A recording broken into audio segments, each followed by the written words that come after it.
Most people picture an anchor gripping the seabed like a hook, lodged under a rock or dug into the sand, physically holding the ship in place by brute connection. The anchor does dig in, but that's not where the holding power comes from. The anchor's only real job is to give the chain something to attach to at the bottom. It's a placeholder. The force keeping the ship from drifting comes from somewhere else entirely. That force is the chain. A large ship's anchor might weigh anywhere from 20 to 40,000 pounds, or 10 to 20,000 kilos, which sounds significant until you consider the chain attached to it.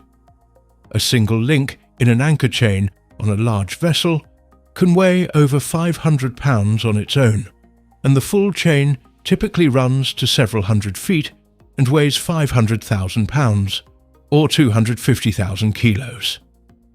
When the anchor is dropped, the goal isn't simply to reach the bottom. It's to lay as much of this chain as possible flat along the seabed. That horizontal mass of chain is what resists the ship's movement.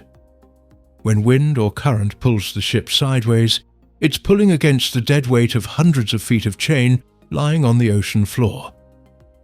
The anchor itself is just keeping the chain in position, while the chain is keeping the ship in position. Getting it back up should be nearly impossible given that weight, but the ship uses a simple trick.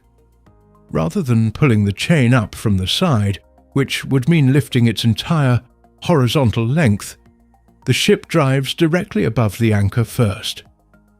Once the chain is hanging vertically straight down, it only needs to lift the section of chain directly below and the anchor itself. The rest of the chain is already coming up as the ship moves into position. What looked like an immovable system can be recovered in minutes, not because the weight changed, but because the angle did. Click the video on your screen right now and I'll explain another everyday mystery you've wondered about your whole life, but never thought to look up.